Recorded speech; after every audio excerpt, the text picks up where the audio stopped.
Bonjour, je vous présente The Great Race. Alors, The Great Race, ça ressemble à Can't Stop. Alors ici, vous allez écrire le prénom des joueurs. Alors, on va écrire Rose, Coralie, Nicolas, je les salue, dans la boulangerie de Pleu-Herdut, pas loin de Pont-Aven et Pontivy. Voilà. Alors, vous allez prendre 4 dés.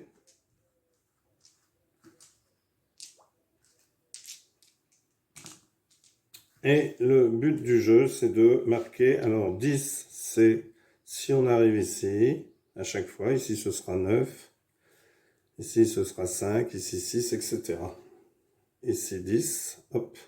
Donc dès qu'un joueur clôture sa course, il a fini. Pour être deuxième, il faut, si un joueur a tout barré ici, le deuxième par exemple serait ici, le meilleur deuxième serait comme ça, eh bien, il ne marquerait aucun point. Pour marquer des points, il faut dépasser la petite ligne hachurée ici. Si vous la dépassez, eh bien, vous pourrez prétendre avoir les points du deuxième. Alors, plusieurs manières de jouer. La règle disant que, à votre tour de jeu, vous prenez les 4 dés, vous les jouez et vous faites la combinaison qui vous intéresse. Donc, par exemple, ici, je pourrais faire 4 et 1, 5, 4 et 4, 8. Je ne peux pas faire mieux. Donc, je cocherai 5 et je cocherai 8. Je passe les dés au joueur suivant qui a la même feuille ici. Chacun ayant noté les noms parce que ça va être important puisque lorsque 3 lignes sont gagnées, eh bien, on met fin à la partie. Alors, non, pour mettre fin à la partie, il faut que toutes les courses aient un vainqueur. C'est-à-dire qu'on ait un vainqueur pour toutes les courses.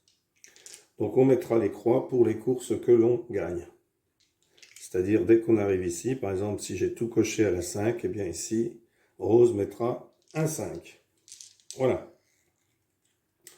Alors, ça, c'est la règle du jeu.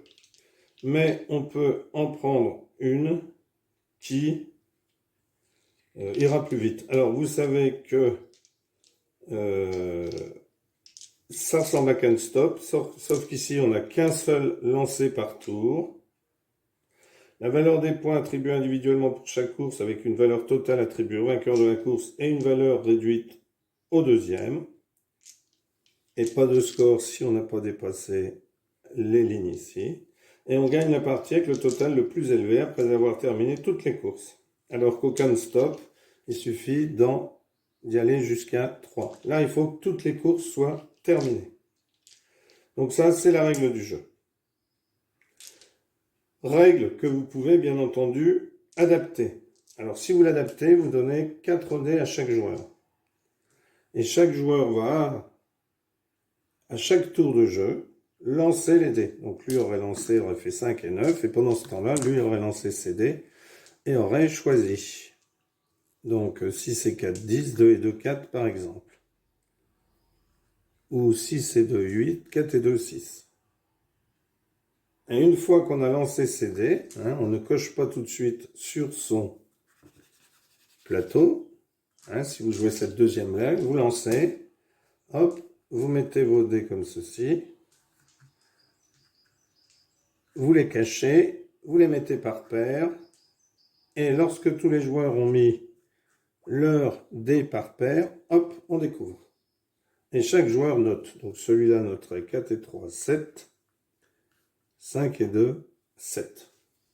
On attend que tout le monde l'ait fait, et on refait un tour. C'est-à-dire qu'on relance les dés tous en même temps, on les met par paire, et on cache, et on les dévoile quand tout le monde est prêt.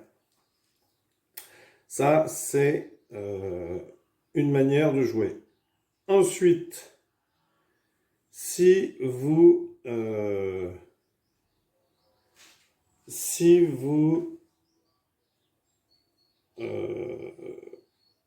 voulez que ça aille plus vite, eh bien, au lieu de faire 10 courses, vous en faites 7 ou 8 simplement. Vous dites, quand on a fait 8 arrivées, qu'un joueur a coché 8 cases dans sa ligne, on arrête. Et on compte les points. Donc les points, il faut que le premier soit arrivé ici, qu'il ait tout rempli, et le deuxième qu'il ait dépassé la moitié de la course, c'est-à-dire, enfin la moitié, là c'est plus de la moitié, qu'il ait dépassé la barre assurée. S'il n'a que des croix ici et qu'on arrête le jeu, eh bien le joueur ne sera pas deuxième. On ne compte le deuxième qu'à partir du moment où il a franchi ici. Voilà. Donc, si vous voulez que cela aille plus vite, eh bien, si 2 joueurs ou plus terminent la course en même temps, on combine les points de la première et la deuxième place. Imaginons que Rose termine en même temps que Coralie pour la course numéro 7. Eh bien, 5 et 3, 8, on divise par 2, on donne 4 points à chacune. Si un joueur termine, mais que 2 joueurs ou plus sont à égalité pour la deuxième place, après la double ligne, eh bien, on répartit les points équitablement entre eux. Alors, quitte à faire apparaître des nombres décimaux. Donc, ce qui permet de jouer, par exemple, d'apprendre à des CM et de leur montrer ce que sont des nombres décimaux. De leur dire, ben voilà, on va faire un jeu. Ici, je vous explique la règle, c'est que si vous êtes 2 à arriver, pas ici, voilà, ici, si vous êtes 2 à arriver ici en même temps, on va additionner les points et partager. Donc, vous dites, ça fait 11 points, il faut les partager. Alors, il y aura toujours, je pense, un élève dans la classe qui vous dira, bah, maître, il faut faire 5 plus 5 et la moitié d'un, la moitié d'un. Il y en a qui vous diront, il faut faire 5,5 plus 5,5. Puis s'ils ne savent pas, bah, c'est le moment de leur expliquer. Voilà. Alors, le jeu se termine lorsque un certain nombre de courses sont terminées, c'est-à-dire 7 ou 8, vous décidez. Ou alors vous décidez d'aller jusque faire toutes les courses. Ça, c'est vous qui décidez au départ. Alors, on va attribuer les points de la deuxième place au joueur le plus éloigné sur chaque course inachevée, à condition, comme je vous l'ai dit, qu'il ait dépassé la barre assurée. Voilà. Et si personne n'obtient de points de première place, personne ne marque rien. Si personne n'a dépassé les doubles lignes et divisé les égalités. Alors là, si vous arrivez jusque-là, vous êtes arrivé jusqu'à la ligne d'arrivée, donc soit vous décidez que c'est bon, soit vous décidez qu'il faut refaire un 2 pour dépasser la ligne. Ça, après, c'est à vous d'adapter les règles, voilà, entre vous. Merci pour avoir suivi cette vidéo et moi je vous dis à bientôt pour une nouvelle vidéo. Au revoir.